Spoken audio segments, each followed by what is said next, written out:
name is Kylan Taylor, and for my oral report for AMP2 lab for Professor Johnson, I'm going to do the topic hereditary coproporphyria. So this is a genetic disease, so let's look at the genetic cause. It is a genetic disease because it's caused by a gene mutation which can be inherited from either the mother, the father, or both of them. So it is a heterozygous pathogenic variant of the CPOX gene. This can be, most of the time it's not expressed through signs or symptoms and is dormant because of its low penetrance. However, whenever it does cause something, it causes the enzyme coproporphyrin 3 oxidases production to be reduced.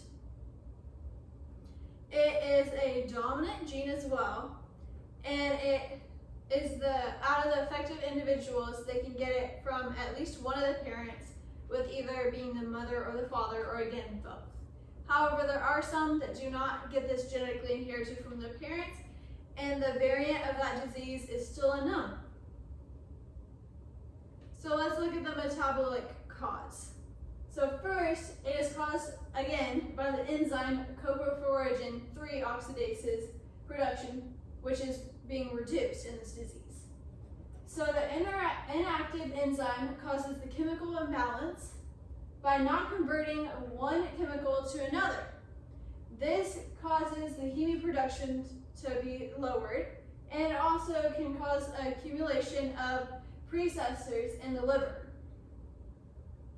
Eventually, it can affect the nervous system and the skin, which is where most of the symptoms occur. So first, let's look at the symptoms now. It can cause neurovascular and cutaneous parts of the body to have symptoms specifically. So again, nervous system and skin. So it comes in episodes, which can be up to a couple of days, but not hours. It's usually days. So, and those start off shorter and less intense, and they get longer, more days, and more intense as the person has had these symptoms expressed for the longer they've had that going on. It can start as just pain in the abdomen, which then triggers nausea and vomiting. And that also starts off less severe and gets more severe as the person has experienced this disease longer and longer. The pain can also be located either in the more front or more back, depending on the individual and their specific case. Specific medications, nutritional status, or changes, and then also changes in the female reproductive hormones can trigger these acute attacks. And then also, this may be triggered by incorporating photosensitivity, either while the attack is going on or before. It can kind of coincide with that. So next, we're going to talk about diagnosis. So the primary way, after the doctor sees some symptoms and thinks about that this might be a possible disease this person has, they run a urine test. This urine test tests for an increase in urinary porphyrin. Well, once that comes back positive, saying a person has a variant of acute prophylaxis, then the person is sent to do a quantitative test, which can be done both urine or feces. And this distinguishes the different types of acute prophylaxis. And this is where the person would get diagnosed with this specific disease. So then let's move on to the treatment and how the person gets cured from this. Well, the person can't necessarily be cured for this because it is a genetic disease, but the doctors do typically treat the symptoms, but not necessarily the cause. Again, because genetic diseases are in your DNA and it's hard for doctors to still change that as of now. Some things that they say that we could do to help these people is discontinuation of medicines that may be causing these attacks. Management of nutrition and hydration is also important.